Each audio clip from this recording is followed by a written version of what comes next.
If you look at the map here, you see the world, and you see several areas around the globe that are marked in red. Myanmar, Ukraine, Syria, Ethiopia, Sudan, Nigeria, and even Mexico. Some regions that are really, in a bad situation. We're talking about conflicts. In general, major wars, minor conflicts, skirmishes, and clashes. Again, going back to the map. Why is Myanmar here? It's because of civil war. Rohingya versus rebels versus government, junta.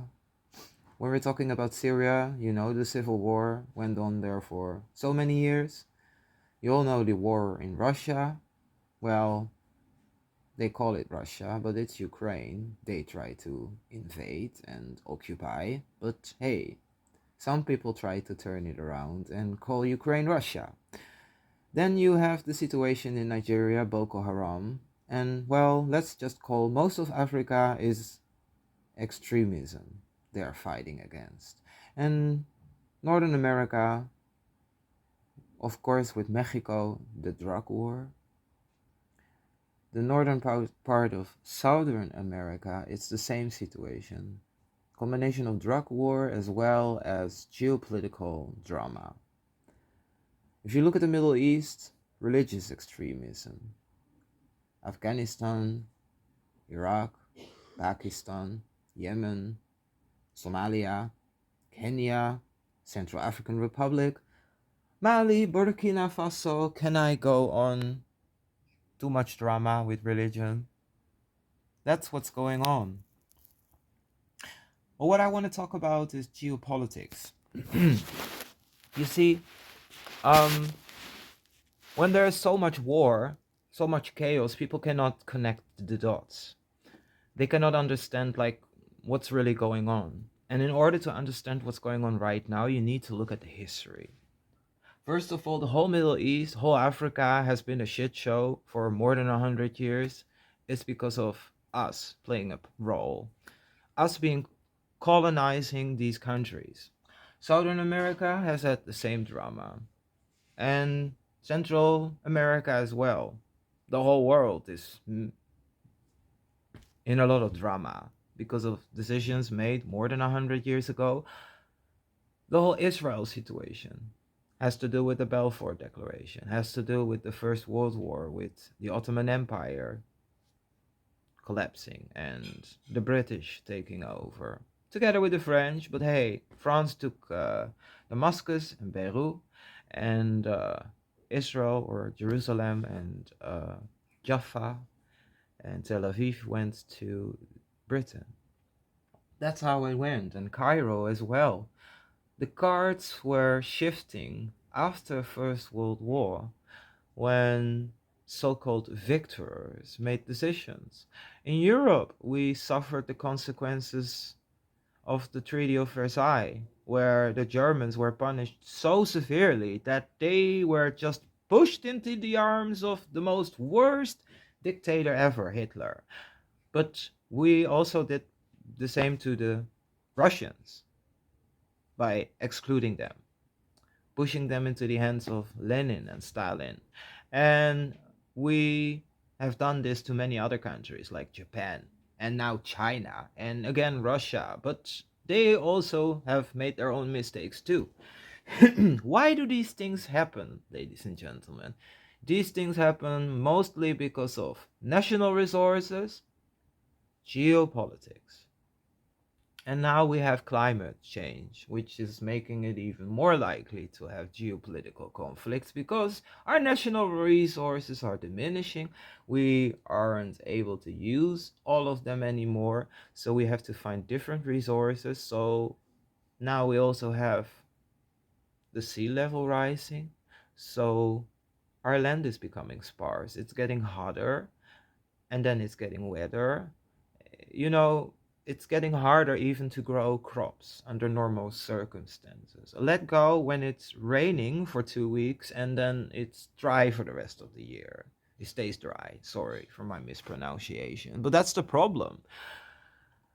If we really want to tackle these things, or well, call them big world problems, we need to have solutions that are long term. We need to make the world a safer place by fixing all these national resource conflicts that are rising. Because this week we've seen another potential large conflict on the horizon, and that's the conflict with Venezuela on one side, supported by Russia and China, and some other minor countries like Cuba. Of course, they want to call the US imperialistic, but they've never occupied Cuba besides from Bixby. And that one went pretty wrong. So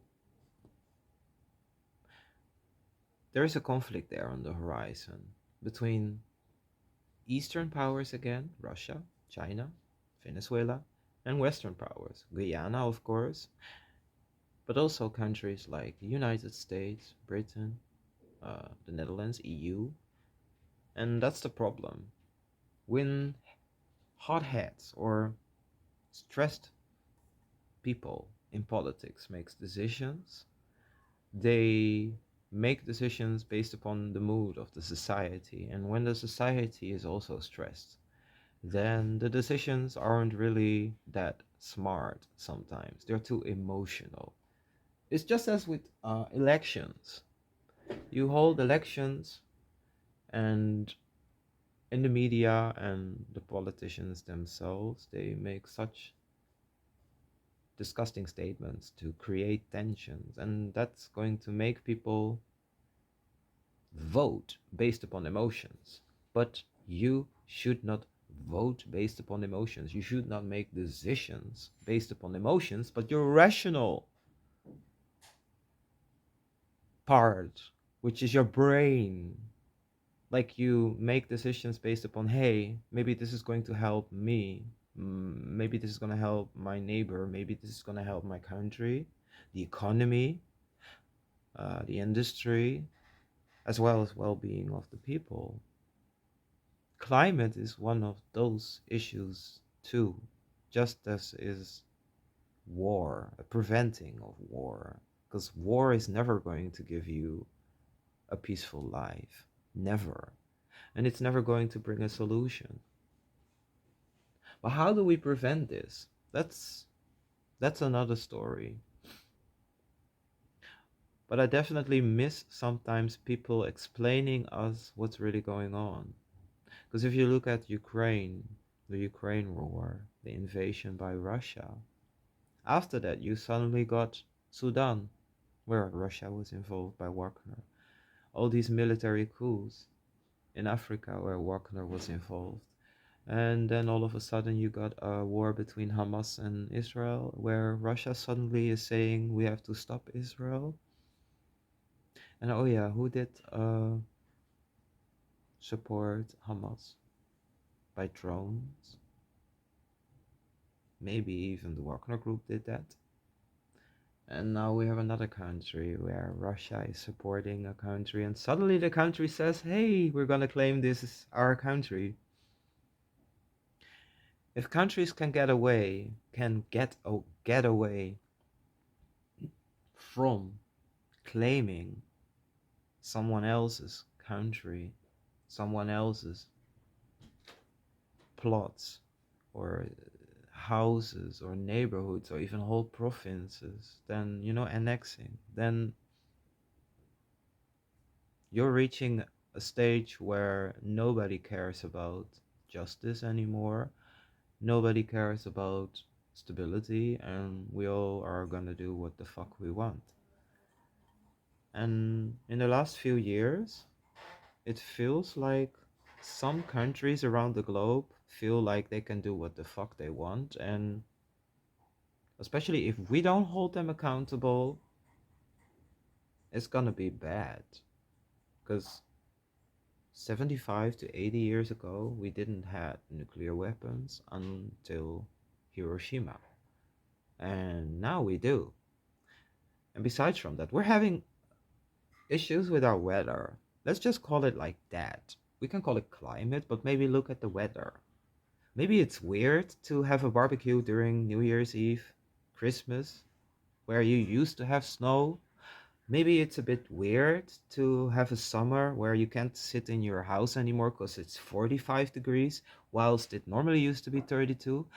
That's the difference. See, maybe normally you have like one thunderstorm, a little bit of rain, and hey, summer is normal. And now it's like 40 degrees, and then you have these kind of hailstones falling down, and 45 degrees, and everything is scorching. That's the problem. It's like, you put your volume too loud, you get deaf. And now we become deaf from the weather because it's so extreme. But the weather is fucked up. We can't ignore that. Same as you know that some stuff we create is harmful for our health, is harmful for the health of our planet. And yeah, some stuff we do in politics is fucking harmful for the world as well for peace. That's the problem we're in. We're becoming too much focused on opinion makings based upon creating tensions, saying something about this group, that group. No, no, no, no, no. Ain't about this or that group. It's about us. What do we want in 2024? Do we want hell to break loose and have one conflict after another and put the whole world on fire? Yeah, maybe Satan wants us to believe that, but perhaps you're not with Satan. Perhaps you're yourself. Perhaps you have an open mind. Perhaps you are a little bit normal and you don't think war is good. You don't think like fucking up the planet is good for your children, because it ain't. Secondly, what ain't good is all that fear mongering. You just have to create solutions to solve the problems. And that sometimes is lacking. We're only talking about data, we're only talking about what may happen, but we're not talking about how we can do stuff and how we can help other people do their stuff as well. Because it's only together how we can fix it, how we can make the world better. And yeah, there's always gonna be conflicts. I wish there was world peace, but hey, with some clown heads in the world, it ain't gonna happen very soon. But at least if you want to have a peaceful life, you gotta put your best hopes up and go for it. And hold those accountable who are fucking it up. Can't say it more bluntly than I did. And yeah, sometimes I say stuff a little bit blurry, but if you listen, you may understand. Politics is difficult, and it becomes even more difficult if you only listen to the media. What you gotta do is read. What you gotta do is be there to actually see things instead of hearing it from through somebody else. And thirdly and lastly, look at all the laws they've created. Look at what they vote for, and most important, the votes they abstain from. Those ways you can truly understand how politics works. And yeah, if you see people, if you hear politicians, if you watch media people spew stuff that may feel cringe, then yeah, it's cringe. Then yeah, perhaps it's not good. And maybe you shouldn't take it so seriously. Because yeah, entertainment is still entertainment. The difference between entertainment and truth is that entertainment doesn't care about feeding you the truth, but the truth is what will set you free. May God bless you.